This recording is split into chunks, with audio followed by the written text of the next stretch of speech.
we should start. We had some leftovers from yesterday. We were looking at the. We stopped when we were trying to argue that the right thing to do for these countries that are now in problems in the Eurozone, peripheral countries as they're called, is to do the right structural reforms, because this is where the problem is. So I try to argue that the exit from the Eurozone, devaluation, would not do the trick, because it did not in the past. So why would I believe it would in the future? But rather, we have to tackle where the real problem is, and we said these are really structural inefficiencies that exist in these countries. Here is the estimate of the increase in the potential growth to these countries if they would do the reforms only to get to the median of the 33 advanced countries. So even if they would be on the average in terms of the structural strength, their potential growth rates would be increased by more than 2% in the case of Greece, by almost 2% in the case of Italy, Portugal, pretty much the same, and Spain. So they have a huge potential gain in moving up the scale, getting at the level of the structural efficiency, which is average for the 33 advanced economies. But this, of course, as people argue always, takes time. When you talk about the structural reforms, and then people say, yeah. Now, this is always important, but that takes time. So it's not a solution that can work in the short run. In the short run, you have to do something with the monetary policy, because structural reforms will take at least 4 or 5 years to really start to bear fruit. But I always argue, yeah, but this is what I always hear. I've heard that 5 years ago, I've heard that 10 years ago, 15 years ago, and that's why people never do structural reform, because they say, that will last forever. We have to do something with the monetary and fiscal. And they find out in the end that there's no thing that you can do anymore with the monetary and fiscal. That the whole problem is there, and you have to start to do something. If you had started 5 years ago, or 10 years ago, or 15 years ago, you would have been much better today. Plus, you would have created yourself a space for active fiscal and monetary policy, which you now don't have, exactly because your economy is structurally in the doldrums. And the conclusion basically is that although it will take time, as I said yesterday, the austerity programs will have to continue in these countries. Somebody asked where is their growth? Yes, so that's why the austerity program can be too strong. It has to be spread over some years. But given the levels of the debt, it's very difficult to see the countries that have a debt to GDP ratio of 100% or close to 100% having a fiscal space to ignite the economy in a medium run. So what they'll have to do, monetary policy, that's with the ECB. So what they have to do these structural reforms, and it will take time. There is no quick solution, easy fix, because the problems that accumulated over time, if the problems have been accumulating over 10 or 15 years, then it takes also time to solve. Now, what can be helpful to them in that process? ECB can play its role, and it has been trying to play its role in Europe. You remember LTRO, which was a release of a huge liquidity to the banks for 3 years term at 1% interest rate. So this was one thing that the ECB did, and that has really eased the situation in the interbank money market. Banks were able get a cheap liquidity, and they have a high carry on that liquidity, since the ECB is providing now 3-year money at 1% interest rate. Anything that you lend at 3, 4, 5%, I mean, you have a huge carry on that money. But still, even with that cheap money, the banks are relatively reluctant to lend. So if you look what's going on now in this year in the Eurozone, bank lending, it differs from country to country, but at the level of the Eurozone is pretty much flat. It's not declining, but it's not increasing. So you have countries in which it goes down, particularly countries that are in trouble, and you have countries in which it goes up, but slightly. This is the rate of growth of credit of like 3 to 4%, but on average it's pretty much flat. So banks are still, although they have this huge carry created by the ECB, that they can take the opportunity of and earn potential lot of money. They believe that the credit risk at the moment is such that it doesn't make sense to lend money, which means that you have this, catch-22. Until the banks see the prospect for growth, they won't lend money because they think that the credit risk is high. But in order to have growth picking up, you need some, credit also flowing into the economy, and this is a difficult situation. That LTRO has worked for some time, but now as the credit is pretty much flat and the yields on the government bonds started to go up, particularly for Spain and Italy, the ECB decided to announce also extension of its bond buying program. What does that mean? ECB has been buying bonds during the crisis in the secondary market, government bonds, of the countries that have been negatively affected by the crisis. So when the yield goes up, when the price of the bond goes down, Greek bond, Portuguese bond, Italian bond, then the ECB steps in the secondary market and buy it. This is, by the ECB Council, not considered monetary financing, which is prohibited by the statute of the ECB. Namely, at the moment, the official stance is that buying the bonds in the primary market, which means when they are issued, constitutes monetary financing of the budget deficit. But if you buy them in the secondary market, it does not. Now the Bundesbank has a bit different view.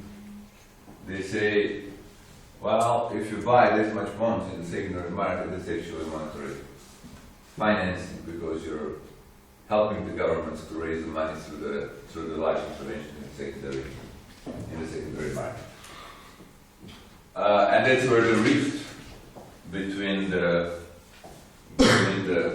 non-Bundesbank members of the board of the ECB and Bundesbank opened up, and actually two previous members of the board of the ECB from Germany, one the president of the Bundesbank, Axel Weber, and the guy who was appointed by the council as one of the 6 professional members, they both stepped down because of that.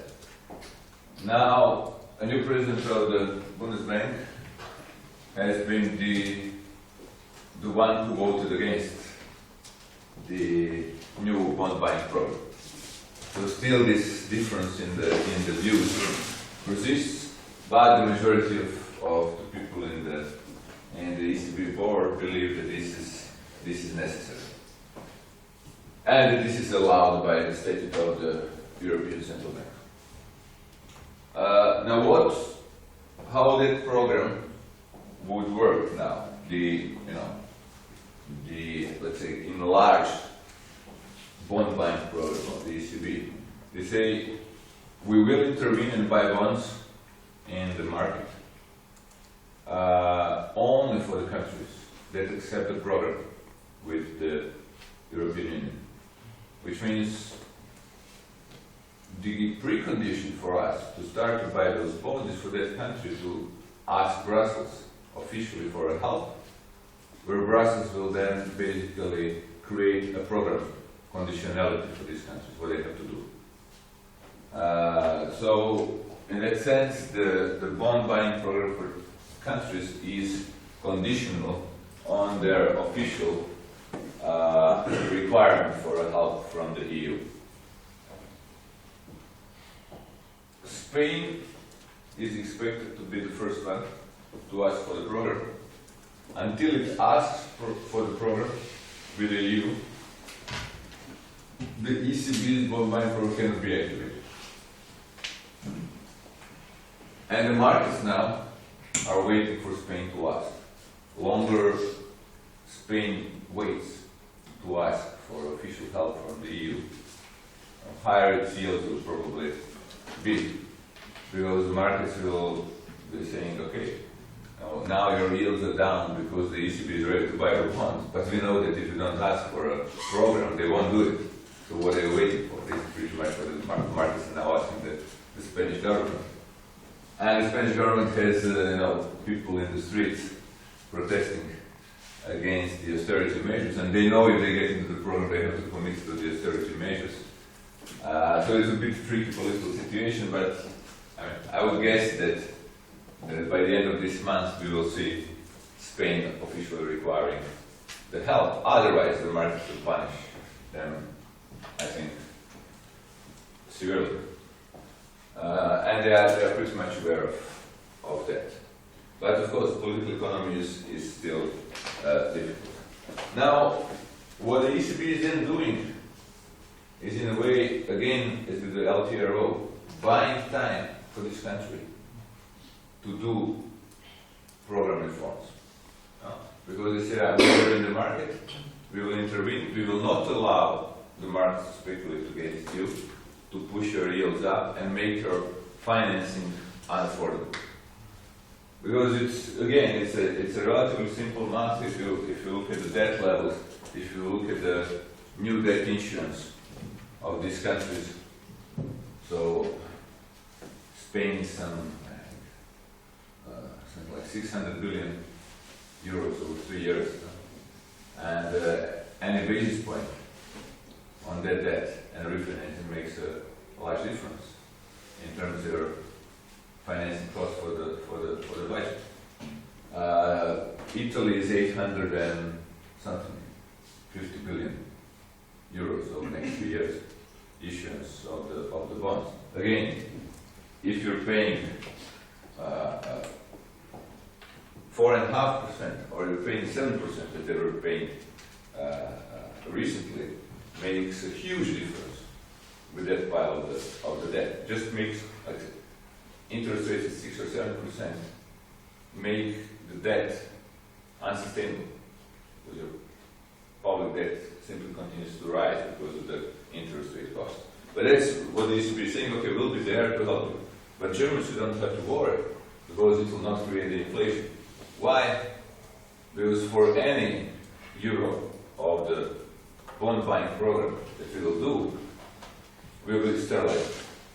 So it will not affect the money supply. So this is the thing which was ex ante said. It's part of the bond buying program, so all the money created in that way will be sterilized. Sorry, just I'm not sure the chaps know exactly what sterilized means, so if you can Yes. 2 minutes on that. Basically, what sterilization means is that, for example, you buy bonds, you issue euros.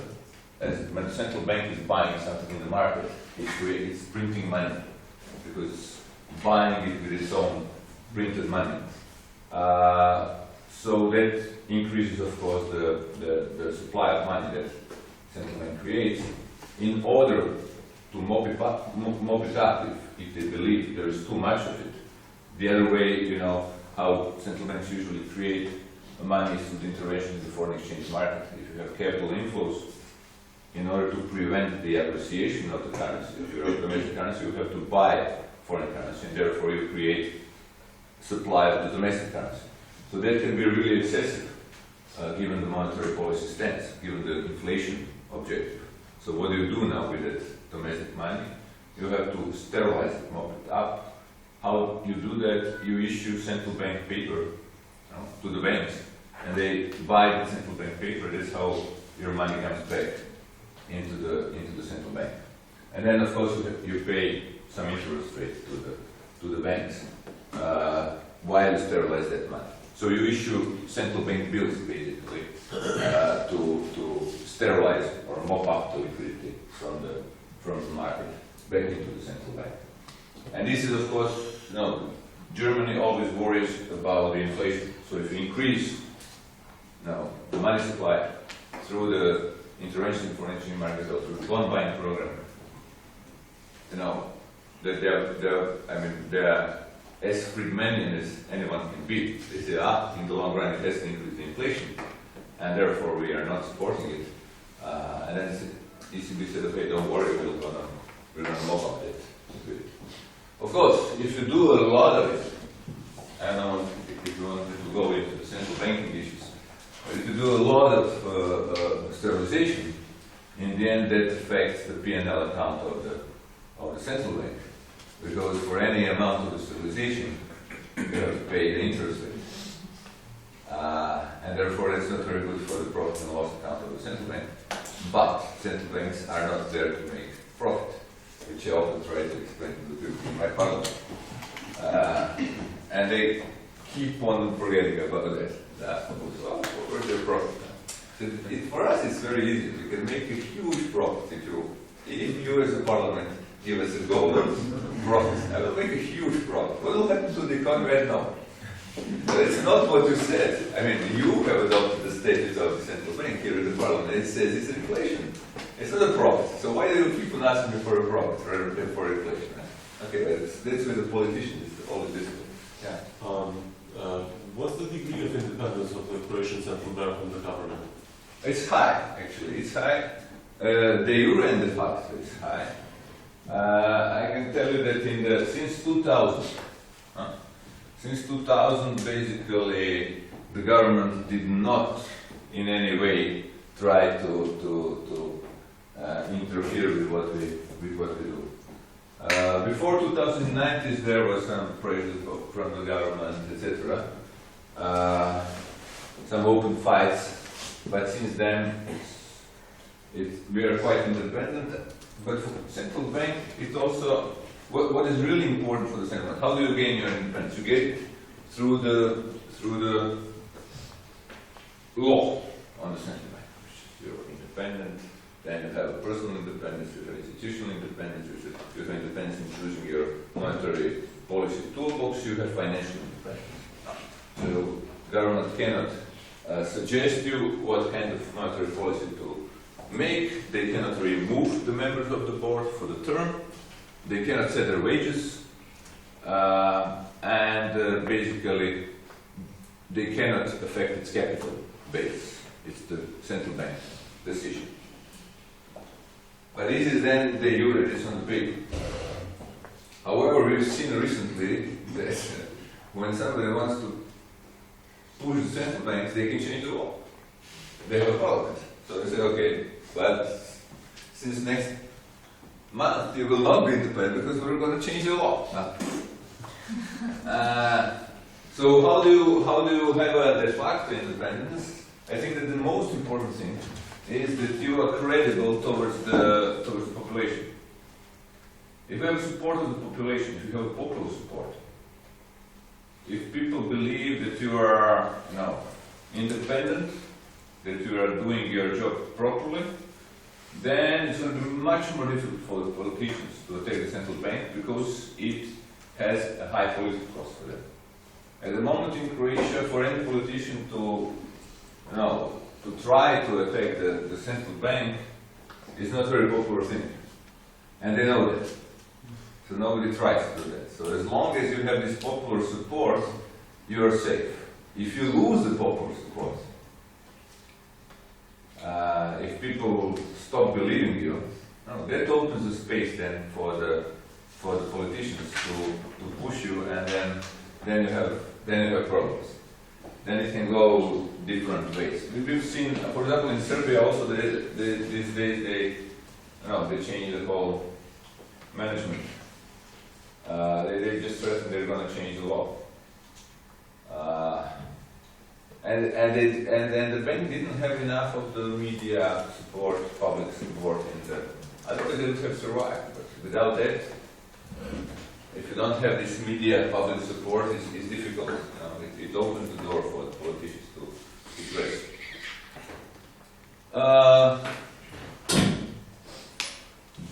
What else can be helpful? The fiscal pact, which we mentioned, I will mention once again, which imposes a fiscal discipline on the countries. And also the programs with Troika, with EU, ECB and IMF in peripheral countries are now effectively imposing a fiscal discipline on these countries. And the fact that they're imposing a fiscal discipline on these countries helps structural reform. Why? Because politicians themselves come to realize that they cannot anymore buy votes through the fiscal deficits. Fiscal deficits, if you think about the fiscal deficits, high fiscal deficits and persistent fiscal deficits, what's the political economy behind it? It's basically buying the votes. That's why the countries run persistent high fiscal deficits. That's why the politicians do not cut the budget deficits down, because they know that will cost them in the elections, and they are not ready to go out in the public and explain that the fiscal cuts are good because this is unsustainable and the country will suffer in the future. They are myopic. They always look at the next election. Huh?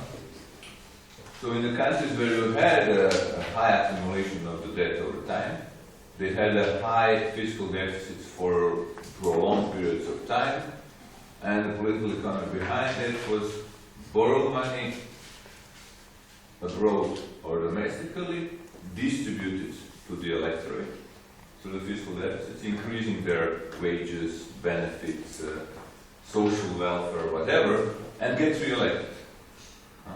And then the new government comes in, and they think, oh, we're not idiots. We're not going to cut down now on that. Yeah? We're going to, so they continue doing that. So if you have such a political setup, then imposing a fiscal discipline on the politicians, and when population knows that there is an external constraint, and you have to cut down the budget, that makes the structural reforms the only way for a country to get out of the problem. Because the monetary policy they don't control, fiscal policy is now constrained. So the third thing is that list of the things that we had on that slide, which you said is a key slide, because it says this is a national sovereignty, this is what we do, this is what we can do, this is what all countries do differently. They have different judicial systems, they have different healthcare systems, they have different labor markets, they have different educational policies, all these important things for the economy. So they can center on that because they cannot anymore raise that and allocate it to the voters. So what do we have now in Europe as a okay, let's put it this way. So the crisis is clearly demonstrated that the architecture of the Europe at the moment, Europe, and the EU, if you want, is unsustainable. That the whole thing cannot work based on the construction that exists. You have the monetary union without fiscal union and without banking union.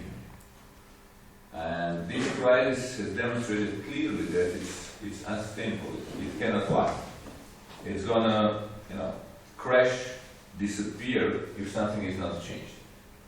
So there's no discussion about that anymore. Everybody accepts it. Yeah. Why is it that we're taking out of the table the devaluation?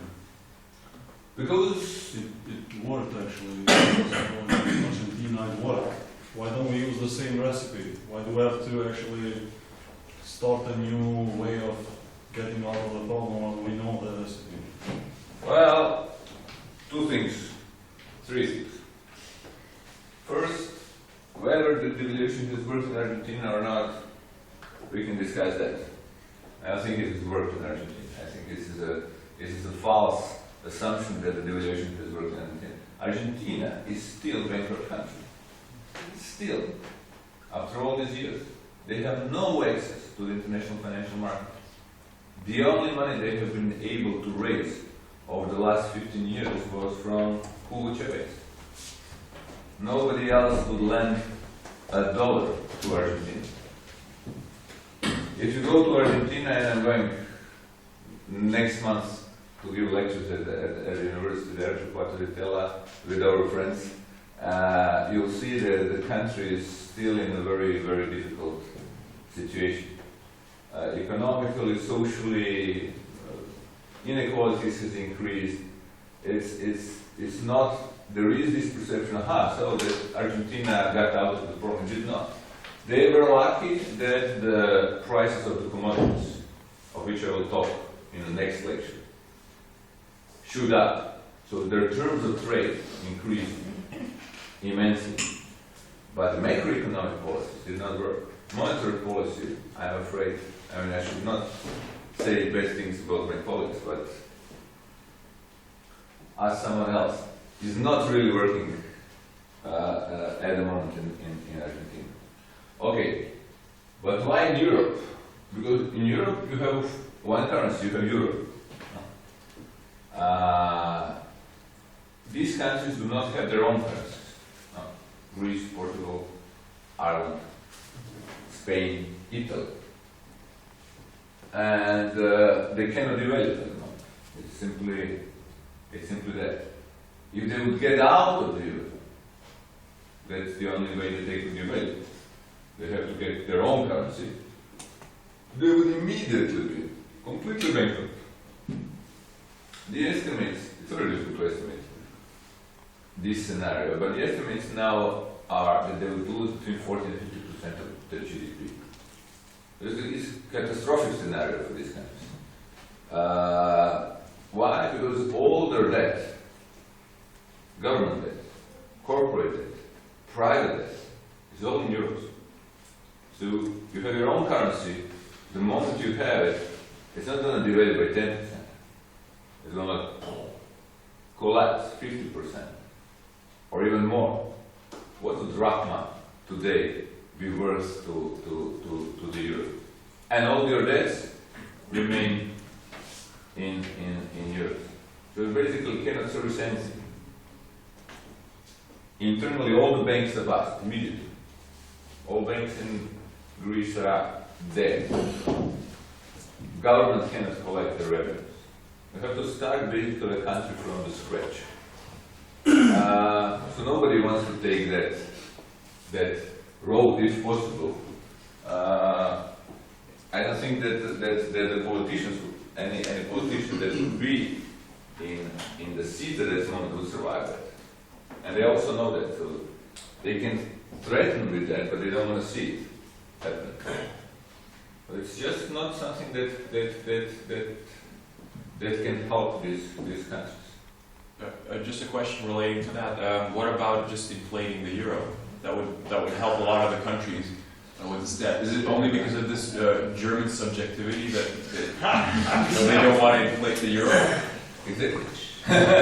Would that solve the majority of these issues that the pigs are having? I will, in my last slide, I will discuss that. Just inflate the debt away. Yeah, sure. You increase the inflation high enough, and then you can more easily live. But the problem is that you have a common currency. So it's not like in the US. US lets the inflation go up, and that inflates part of the debt away. Although when you do mathematics, for example, for the American debt today, you can do very little with inflation. That notion that many economists are now repeating, but America can, inflate themselves out of it, that they cannot. When you do the simple math, look at what inflation rate do you need in order to reduce the public debt in public debt to GDP in US to, let's say, 60%. Look at how many years you needed, what rate of inflation is. You would need 40 years to go there. When, after the Second World War, when the US did eliminate the high debt level after the Second World War, they did it mainly through growth. So 75-80% of it was done through the growth, 20% through the inflation, higher inflation, 25%, I think 23%. To the higher inflation. Yeah, but And now without the growth. they didn't engage in austerity. They didn't engage in austerity measures. You mean after the Second World War? Yeah, they did No. fiscal expansion. No, yes. At that time, no. Why don't we do it in Europe? No. After the Second World War, they didn't have austerity, but also they didn't have a fiscal expansion really.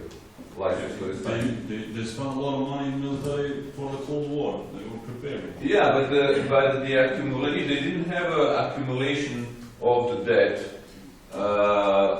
Basically, their fiscal deficits were constantly lower than their GDP growth. So the real reason was that after the Second World War, there was a space, potential rate of growth of GDP for American economy increased. But how did they increase? And they were very competitive, they were basically dominating all the markets. So they could do it. Today, it's impossible. Because they don't have a fiscal base, they are net debtors to the rest of the world, they run high current account deficits. So they basically now have twin deficits. At that time, they were net exporter. Now they are large net importer. So the things have changed very much for the US. And for Europe, it's again, for the countries like, as we've seen before, for Greece, Portugal, etc., they are large net importers. They are not competitive enough. They are running constant current account deficits.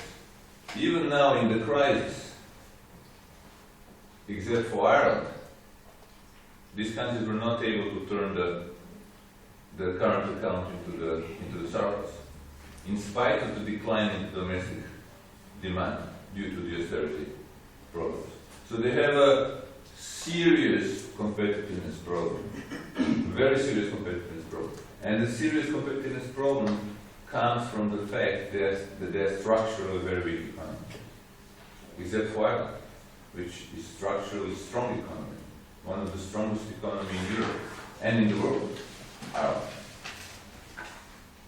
How did they? But Ireland got into trouble in a very different way than the other countries. Portugal, Greece, they got into trouble, or to some extent, but Spain is intermediate case. Portugal and Greece, they got into trouble because they ran persistently high budget deficits, irresponsible fiscal policy, and weak structural policies. So non-competitive, twin deficits, high current account deficits, high fiscal deficits for a prolonged period of time. Ireland, good structural policies, responsible fiscal policies, bringing the public debt to GDP down, low fiscal deficits, high rate of growth, but terrible supervision of the banking system and regulation of the banks. So completely different cause of the crisis than in Portugal and Greece. Or Spain is a kind of intermediate case. Why? Because it's actually more like Ireland than Greece and Portugal. Spain is not as structurally strong as Ireland, but it has a vibrant export sector.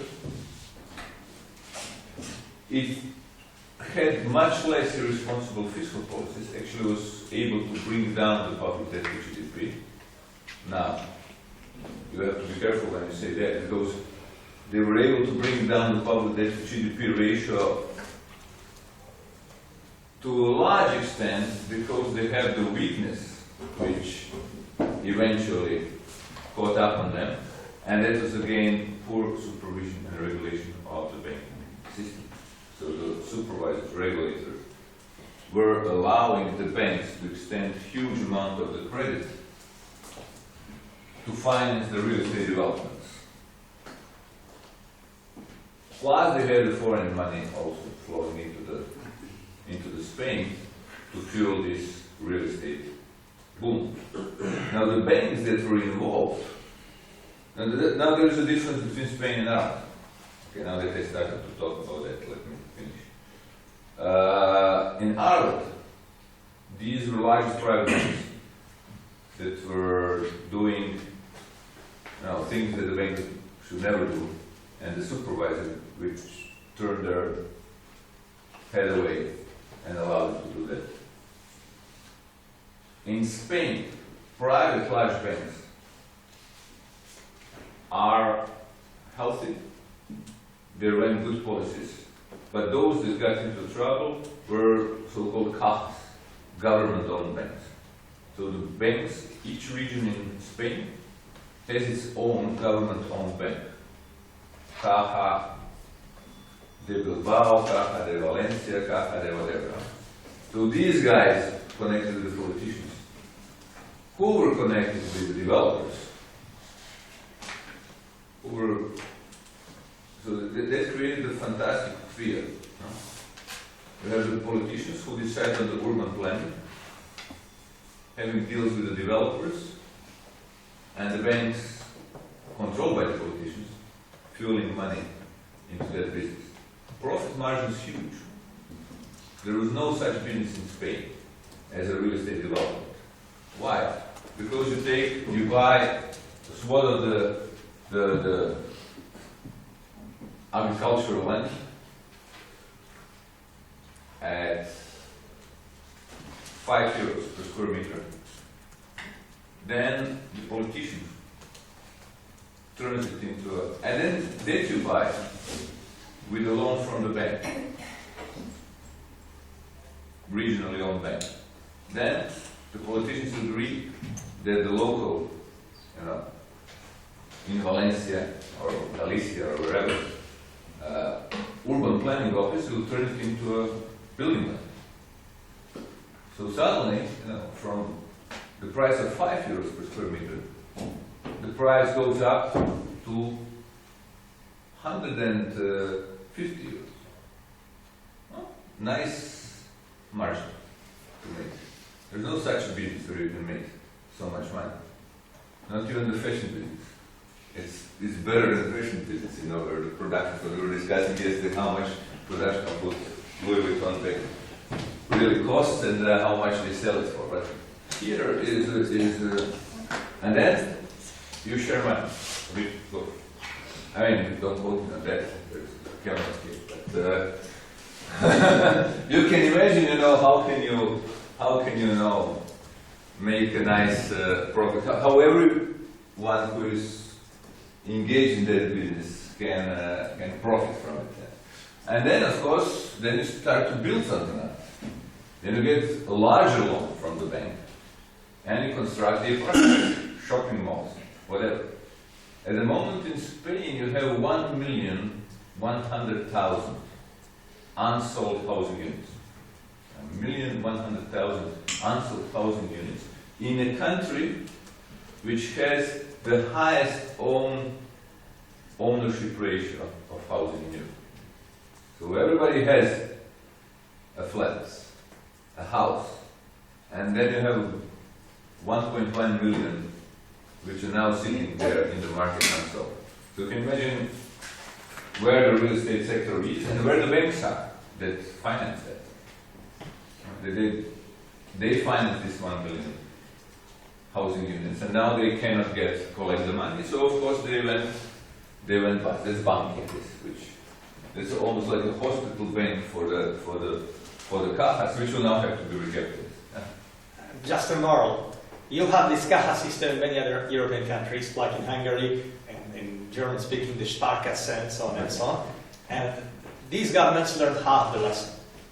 Some of these Kahas, like in Hungary, Austria, and so on, are privately owned. But recently there is a tendency to retake them state control to benefit of this kind of dodgy marketing. For example, like in Hungary, there is definite political move to just, these are German and Bavarian loans in Hungary, these very local Kasa. The government want to just take control of them and you play exactly the same game as was played in Spain. So, you know, it's easy money, looks easy money for the government in the short term and medium term. There is an economic logic behind that. It's a kind of kamikaze stuff in the long term. But the lure, for the political reason we said, you know, politicians are myopic, they're exactly trying to make this move. Yeah, that's true. They just didn't know that, but that goes very bad for them. Even Germany. Even in Germany, responsible people, very, you know, thrifty. You look at the Landesbank, which is this is tantamount into the Cajas in Spain. They're in a very bad shape. Why is Germany opposing that in the banking union, ECB takes control of the whole banking sector in Europe? And now we're moving towards the other item. Next slide already. The banking union now envisages that the ECB becomes responsible for the supervision of all banks in the Eurozone. Germans are proposing that they get responsible only for the so-called SIFIs, systemically important financial institutions. What's the reason for? Simple. They don't want the ECB to look into the Landesbank, the German version of Kappen, because they don't want them to find out what's in Landesbanking, because they're all very bad stuff lying there, all connected to the political connected lending in Germany. But the German economy is so strong that they can, you know, kind of solve this problem by themselves, which Spain was not able to. But actually, the Landesbanken and those Sparkassen, usual savings banks, are a completely different thing. So I agree with what you just mentioned about the Landesbanken, that they have really done some more or less nice things. But the savings banks in Germany don't have any problem. Even in the financial crisis, they had no losses. They have already a banking union, so if any of them has some kind of losses occurring, the others have to guarantee for that. No, that's true, that's true. So that's a different thing. No, absolutely. No, mutual savings in Germany are different from the... they're more like credit unions, you know, it's kind of stuff, which you also have a lot in different countries. But this is a different, this is a tier below in the banking system. When the Landesbank, you look at, I know, it's no, any shit along the financial path for the last 10 years, Landesbank has stepped in. And it's incredible, no? It's such a poor risk management that you cannot imagine. But again, it's the extent of the problem is less than the target because you didn't have real estate boom, that much money flowing in, but it's probably quite embarrassing for the local politicians. Now, if somebody would really look into it, if it becomes transparent, public in newspapers, it would be extremely, I think, embarrassing for some people. So they just don't want to do it. Okay, back to the architecture. So the architecture is unsustainable, so it has to be changed. So what do we have now on the menu? How will the architecture of the Eurozone change? What has already changed and what's in the pipeline to make it sustainable? You have a Stability and Growth Pact revived basically through this fiscal pact that we already mentioned. The budget deficit cannot be higher than 3%. You have the European semester. So this is revival of the Stability and Growth Pact to the fiscal pact. You have a European semester where you have to submit proposal of the budget before it goes to your national parliament to the European Commission. And then the European Commission approves it, or it requires you ex ante. Before the Stability and Growth Pact, it was ex post. Now it ex ante approves or disapproves the proposal of the budget, and then gives it back to the country for a correction. When Hungary had that experience now in the European semester, they submitted the budget, they got it back and said, no, it cannot be passed in this way. Of course, the national parliament still has a sovereignty, so it can say, who cares? We're going to pass it in the parliament, whatever the European Commission says. But then, now there are teeth that the Commission has, and the European Council, they can actually impose a quasi-fiscal sanctions on the country which breaches the European semester proposal. And that can be 0.2% of the GDP, so non-negligible fine. Plus, they can withhold the structural funds for a country. They can say, okay, until you start to behave, you will not be able to tap the structural funds, which is quite a credible threat. So now, for the first time, the Commission really has teeth. In that way, now you have really both the monitoring of the fiscal performance and the way to implement the recommendations of the Commission. You have this excessive deficit procedure. This is an ex post one. Again, Commission looks at the outcome of your budget, because what usually happens is you would plan a budget, and then the government very often try to be very optimistic on the GDP growth. So with a more optimistic GDP growth projection, your deficit is low. And then excessive deficit procedure is, it turns out that your GDP growth was not as planned 1.5%, but only 1% or 0.5%. Therefore, your deficit is higher, so you have to correct to this excessive deficit procedure, then the deficit for next year.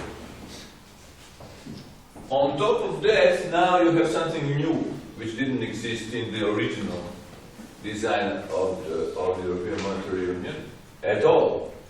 So it's not only that now we look at the fiscal side, but there is something which is called EIP, or excessive imbalances procedure. So now the Commission looks, there's a dashboard for all the countries where they compare prices of real estate, for example, capital movements, credit activity, and unit labor costs and the wage development. Namely, when you look at the causes of crisis, as you said, as you mentioned here, we talked about the real estate boom in some countries.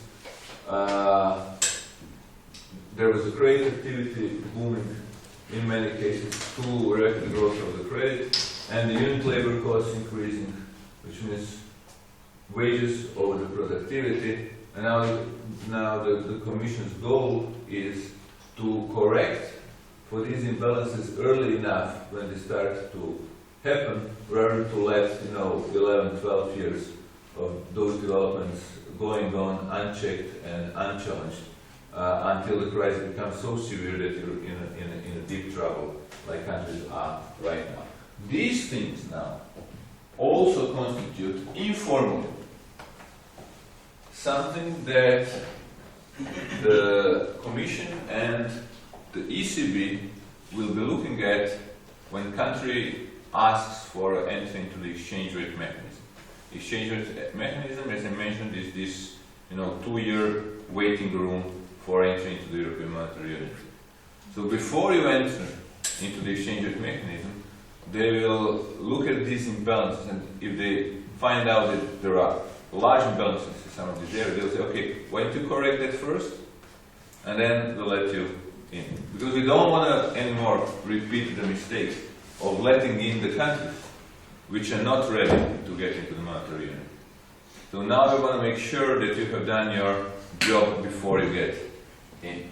So in that sense, any future entry into the monetary union will be much more difficult than was the case before, because many things will be looked at, judging the ability of the country to get it. What is still missing? Any form of fiscal federalism. By now, I think everybody understands that some form, so not full fiscal union here, that will not happen because of the political considerations. But some form of fiscal federalism has to appear if the Eurozone architecture is to remain stable. At the moment we don't have pretty much anything. So how this could work? I mean, there are some of the elements of the common quasi-fiscal, I would say, policy. You have the European Investment Bank, but it's small. It's kind of a development bank for Europe, where all the countries participate with the capital according to the GDP weighting in the European Union. And now they have increased the capital of the EIB and asked the EIB to do more because of the price. So this is a very small kind of a quasi-fiscal action. Namely, there is, in every country has its own national development bank. In Croatia it's called Croatian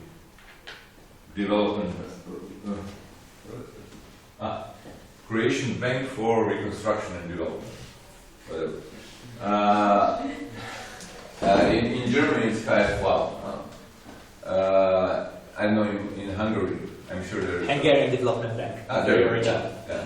So this is European Investment Bank, but these banks are quasi-fiscal. Why? Because they are not private. The only capital there is the government capital, and they are performing in a way some quasi-fiscal operations, but they are not part of they are not consolidated with the budget. So this is the European Investment Bank at the EU level is something like that, and in that sense is one of the elements of the framework for fiscal policy. Then you have this EFSF, which Can I ask about European Investment Bank? Actually, I've heard that some prominent Germans consider that European Investment Bank can be also as banking supervisor, just mega regulator of the whole banking system in European Union. Do you think that it's right or wrong? Because on the one hand, it's actually a development bank. It's still development bank, and how can it be that it will be actually a regulator? it's simply wrong. It cannot be. It's not equipped to do that. It's not constructed to do that. It has no knowledge, no human capital to do that, and it just doesn't make sense for the EIB to do that. It has to be the ECB, European Central Bank.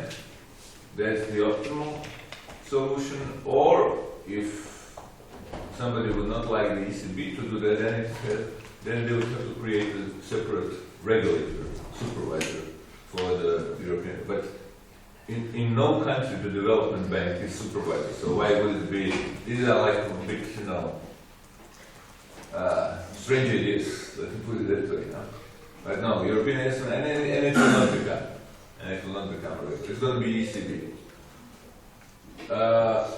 Then you have the ESM, EFSF currently. I explained this fund where all the countries have put their capital, which is now lending to the countries in trouble during the crisis, which will be now turned into the ESM, European Stability Mechanism. It's headed by Klaus Renning, a friend of mine, German, who used to be head of the economic department of the European Commission. And the role, of course, Germans want to have somebody over where the money goes to. And he's a smart guy. And what DSM will be, DSM will actually be, that's interesting, international organization.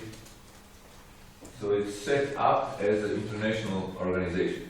That's really interesting. Why? Because it's not national. Europe doesn't exist as a country. So what do?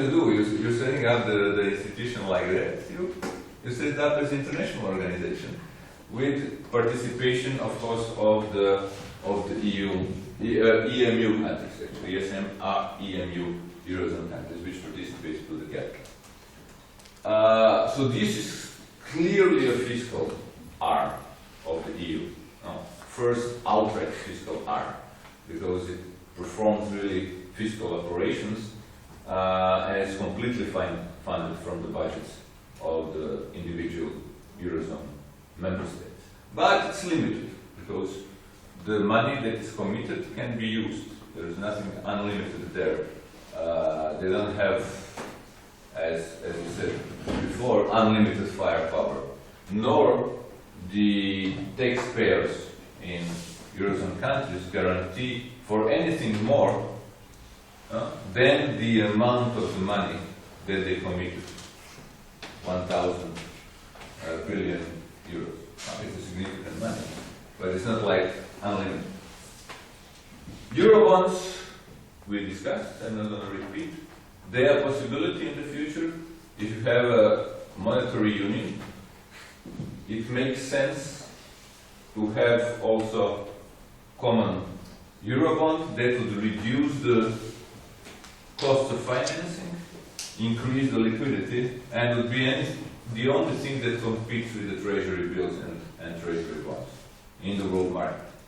So Asians would be very happy to see the Gulf countries would be very happy to see the Eurobonds. And finally, they could then diversify from the treasuries. But at the moment, there is nothing to really diversify. You have bonds, German bonds, but they are still, compared to the treasuries, they are illiquid.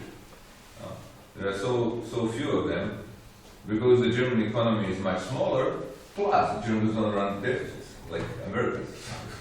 So the market is much less liquid, and this is not a fantastic situation for the large investors. They want to have an instrument in which they can change their position very quickly.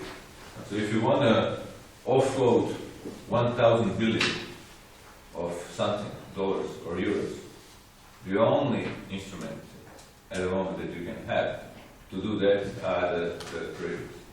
So the Eurobond will most likely happen, but in some time from now. Minister of Finance Jean-Claude Trichet has first called it that way, that he said Europe needs a Ministry of Finance, somebody who can have a real veto on the national policies, who can supervise the national fiscal and taxation policies, and why not, can take over the national policies in a case they are not efficient. Like in Holland, as my friend, governor of the central bank, former governor of the central bank in Holland, Knut Welling, said, so why don't we do in Europe like we're doing in Holland?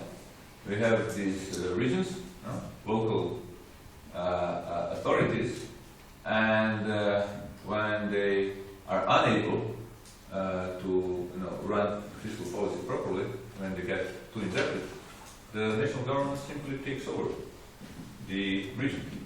They replace the guys, and they run the policy until it gets sorted out. Now, I'm not sure about that ever in Europe we'll see Europe taking over the national policy. Closest we probably can get to that is having these technical governments, which are supported by the wider European base, but not really, a French coming to Greece to run the country, or the German going to Portugal to tell them, I'm your new prime minister, I'm going to run the country from now on. Elements of the Ministry of Finance you have in the Fiscal Pact.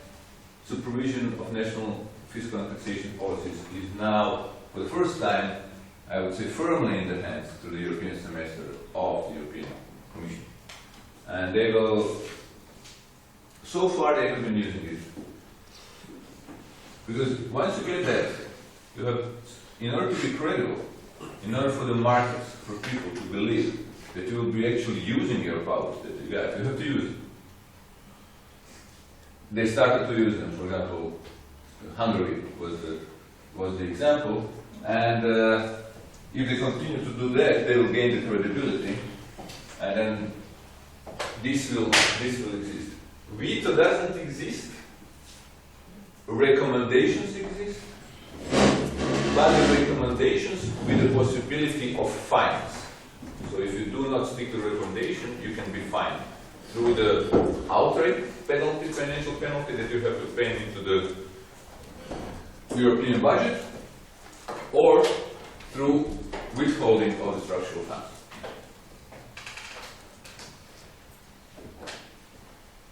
What else is missing? Banking union.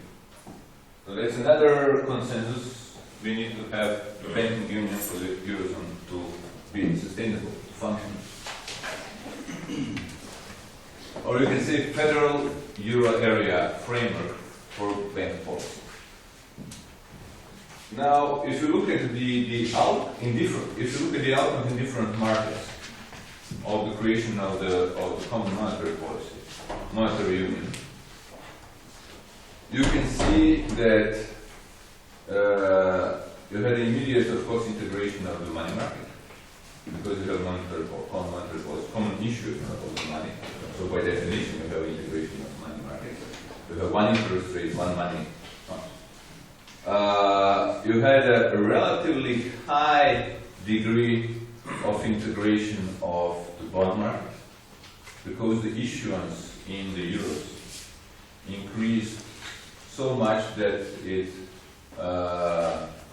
almost paralleled the issuance in the dollars. The problem is that these are again national bonds, so each of them has its own liquidity. But the overall issuance in euros went up. And the fact that you have a common currency has increased national liquidity of this one. But you didn't have integration of the stock markets, and you didn't have integration of the bank market. That remained fragmented around the euro. You didn't have cross-border lending significantly increased. So banks still have a huge degree of home bias. You know what a home bias is? That means that you're having your activity within the national boundaries, your home country. So when you extend the credit, you extend 95% as a bank of the credit within your own national boundaries and 5% of the credit elsewhere in Europe. That's a home bias.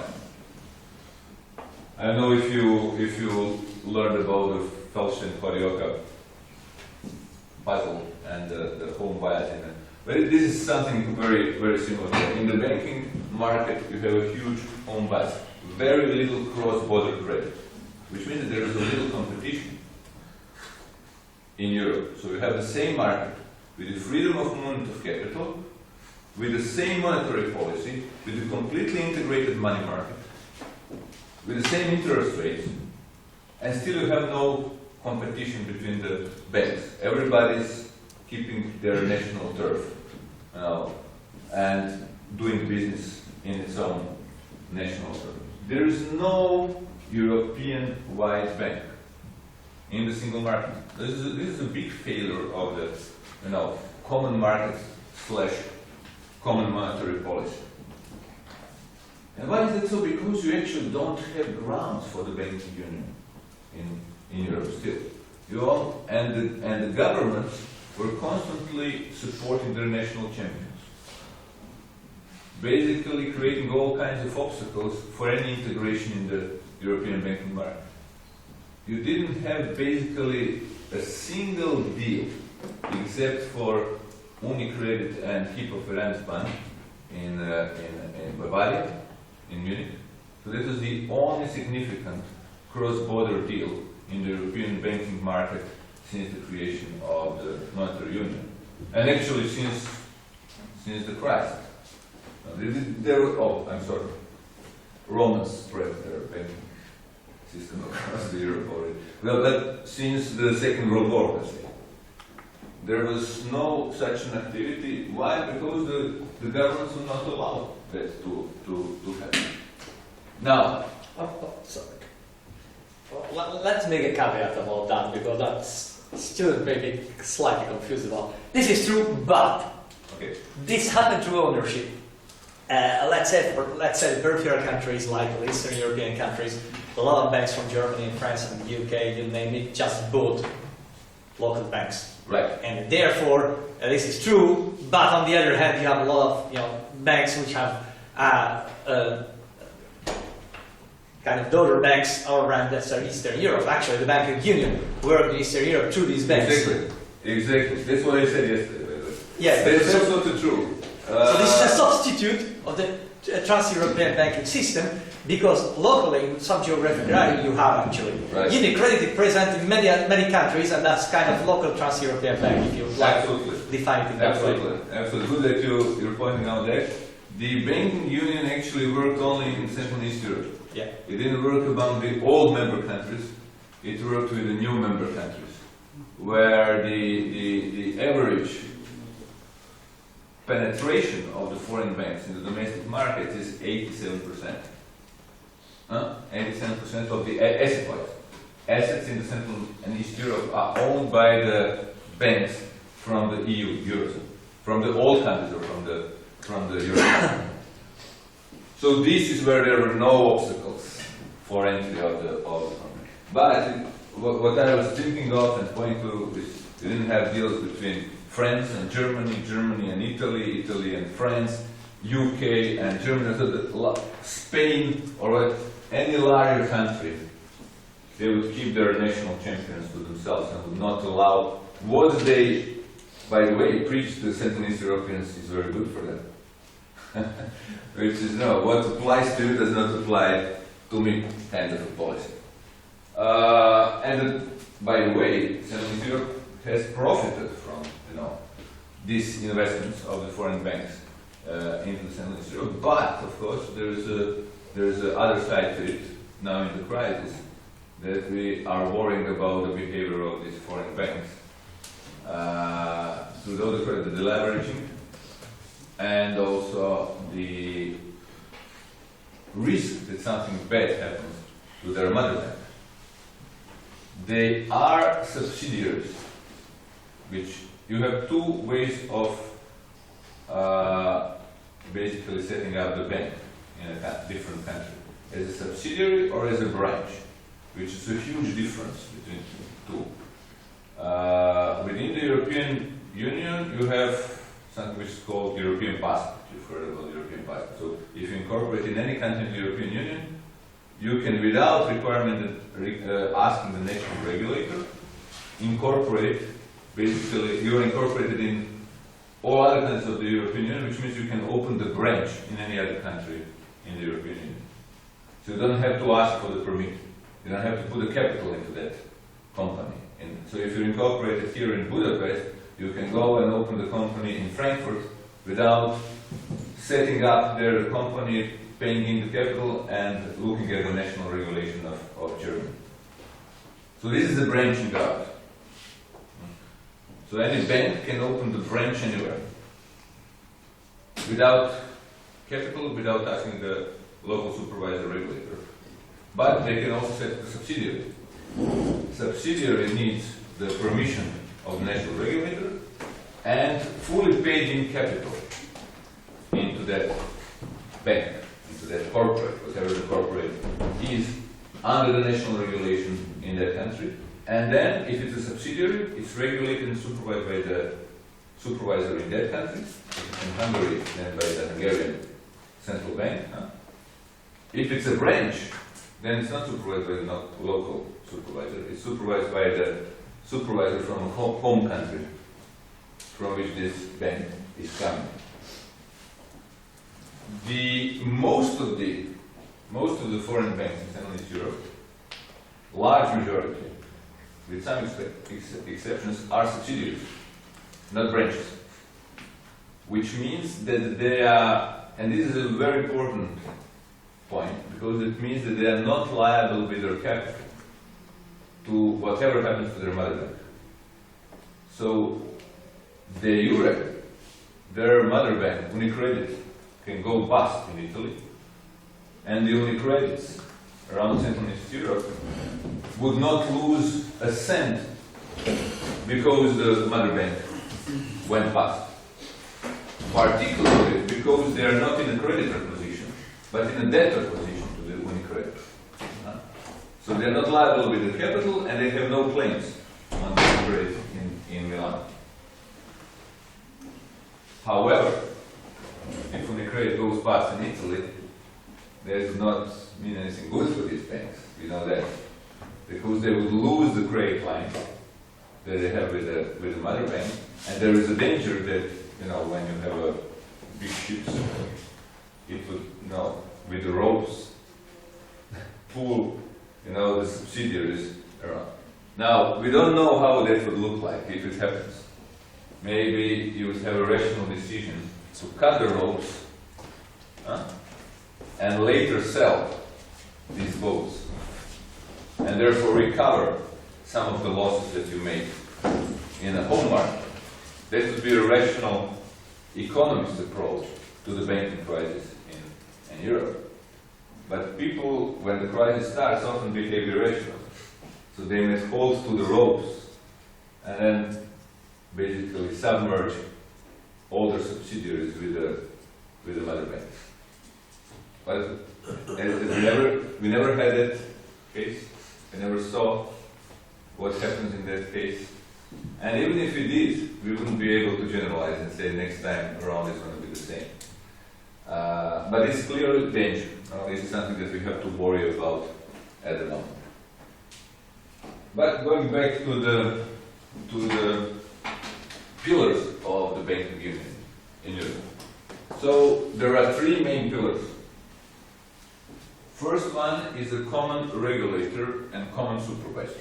Now, if you want to have a common banking market, you have to have a common regulator. So same set of standards set up by a single authority and the supervision by the single authority. In current proposal of DG Internal Market, the Barnier, and the others, ECB is the one that is proposed to take over the supervision of all banks in the Eurozone, with the possibility of allowing, which is called opt-in, for other countries in the EU which are not members of the Eurozone. Which means, okay, all Eurozone members are part of the supervision scheme of the ECB, and the others can join in. But how? Giving up the supervision of the banking system to the ECB, getting the non-voting seat on the supervisory board, supervision board of the ECB, which, by the way, has to be a different body than the monetary policy board in order to separate the supervision and monetary policy decision making. Although in practice you will find many people sitting on both, and then they will think probably with the right hand of the brain when they sit in one, and then with the left when they sit in the other, in order to separate that. Chinese hold their own head, which I think is silly. And this whole concept, you have to fully delineate the monetary policy from the supervision regulatory policy. I think this is naive. Once you work in the bank, once you work in the practice, it's completely impossible. I mean, nobody is. Once you have a problem, you have to think about everything. You can't say, okay, now for 5 minutes I'm going to be running monetary policy. I'm going to think about the banks, and I'll have this, split in my head that I will not think what doing here might have consequences for this, or what doing here might have consequences for that. Look at the Fed. Look at the crisis in the U.S. What they were doing, what the Fed was doing, it was doing everything: monetary policy, regulations, supervision, in the end, bailing out the banks. Like like three institutions in one. That's how you have to do it. There's no other way, you know. Whatever it says in the books, you know, it has to be clearly separated because of the possible conflict of interest. That moving the interest rate might affect the balance sheets of the banks, and then if you're a supervisor, you would be worried if you jack up the interest rate, whether it will have negative effect on the banks that you supervise, and therefore you will not jack up the interest rate because this may hurt the banks, and therefore this has to be separate institutions. There was this Fed that the supervision has to be completely moved out of the central bank. So for 10, 15 years, many countries were taking the supervision out of the central banks, led by the UK. Terrible UK example of light touch supervision taken out of the central bank, which led to the crisis that we had in the financial sector, together with a almost non-existent US regulation of the banking system, which was responsible for the financial crisis in the US. Okay, there are some people that were at that time trying to argue that this is completely wrong, and light touch regulation out of the central bank is not appropriate. But it's like inflation target. At some point, it just comes on vogue. You know, everybody is wearing the Birkin bag, so everybody wants to do inflation targeting or taking the light touch supervision, taking it out of the bank. It's funny that even in this serious business, you have passion, which starts to dominate, and it's very difficult then to fight because people like to behave in a special way. You have a question? Yeah, you should probably have some experience in the commercial banks, right? Let's take the issue to the business level. Let's say, for example, you extended a loan to one of your clients for building a new business premise, expanding their business and all that. But for some reason, they didn't invest all that money there, they did not finish the project, and they're stuck now. They are indebted, the new business is not going, and nothing, they cannot repay the debt. Now the question is, are you going to ask the client to actually do some internal financing by bringing down the costs or reducing the inventory or all that? Or you're going to say, okay, let's extend some more credit to them and supervise closely the investment by tranches or whatever, so that they finish up, they still be on the level of large business, and they will be able to repay back. Yes. Well, that's the eternal question for the banker. You look at your client and you ask yourself, is it dead or it's still alive? Can it be, brought back to life if it looks dead? And that's the art of the commercial banking, basically. Your question is basically art of commercial banking. The good banker will make a good decision when it looks at the company, when it looks at its prospects. First, you will look into the market, not into the company, and you will try to see whether there is a market for that company further down the road, in next 3 years. If there is no market, forget about the company. Or ask them to turn into something else if they can. Maybe they can, maybe they cannot. Now, if there is a market, so that's the first question that the banker asks. Then you look into the company and you try to see whether they can restructure in a meaningful way. And then, if you decide that you can do a kind of a feasibility study which shows that they still have a chance to do that business in that market, then you will decide to conditional on some things like the IMF EU Troika loans. You go, tell them you're going to get the money if you do this and that and that. Then you want to have also supervision of what they do. Then you will fuel more money into it. But otherwise, No, it's throwing the good money after bad money. So it's better to cut the losses immediately. What is more often the case, actually, is that you have not the unfinished investment projects, but you have now in crisis. That's most often the case. All clients, which you as a bank financed for 20 years, 30 years, 15 years, 10 years, whatever. But all clients which performed well, and now not because they were doing something wrong, not because they were stuck with the project and they couldn't finish it, not because they stole money or anything, but just because the market is weak, because the demand is coming down, they are unable to service that. Now there, if you really still think this is a viable company, in the next 10, 20 years, what the bank would do, typically it would restructure the loan, as it agrees. So you do kind of a longer term, low interest rate loan, you repackage it, and therefore you relieve them of the pressure of interest rate costs, which they cannot service because their income at the moment is not high enough because of the weakness in the market. But then banks have to make up mind on two fronts. One is the general macroeconomic situation, and the other one is a specific market situation. Now, if bankers stop believe that the Eurozone has any growth potential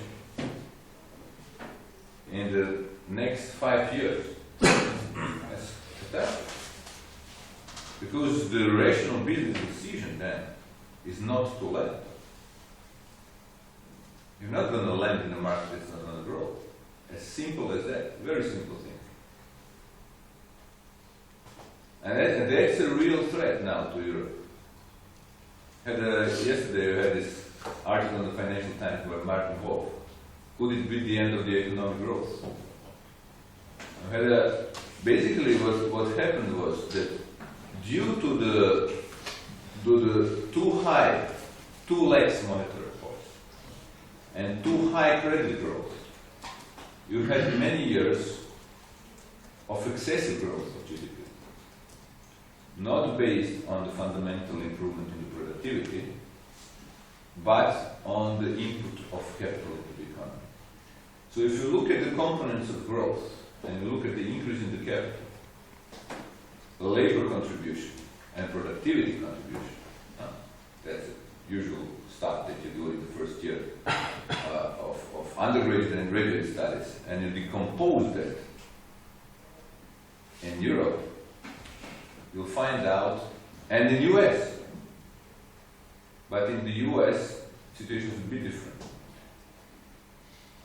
The vast majority of the growth was due to the capital input. Labor contributing nothing, and productivity very little. And less as you go into the crisis. So now when you do pre-crisis, post-crisis mathematics, you'll find out that post-crisis it's negative. And it's pretty much erasing the productivity gains from the past.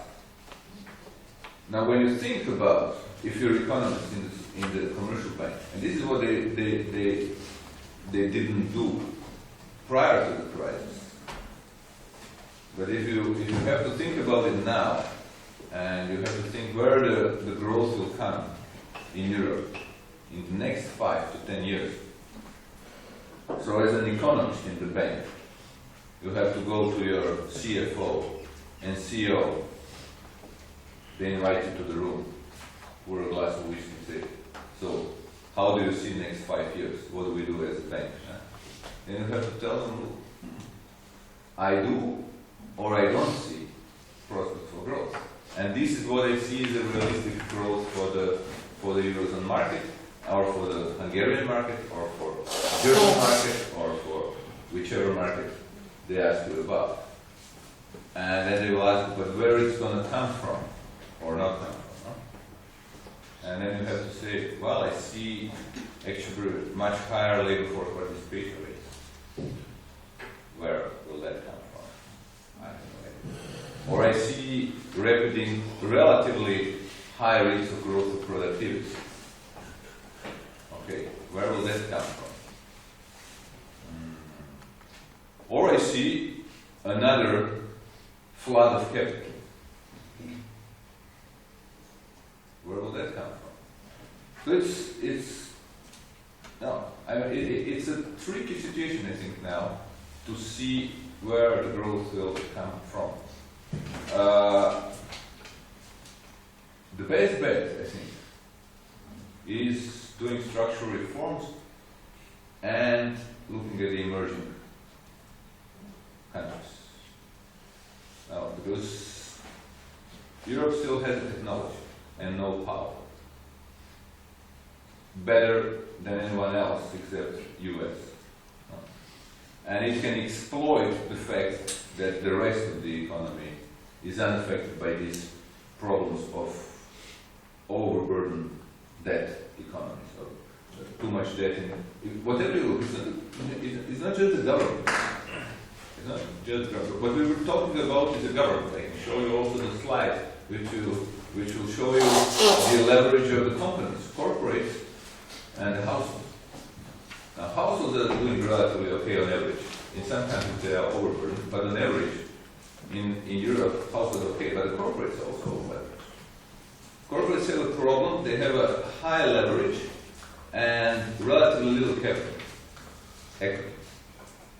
And the collateral has been already used to leverage themselves so far. So the moment as a banker, if you want to lend, if you don't see high stream of income for the company because the market grows, then you would like to have more collateral. Where does the collateral come from in corporate debt?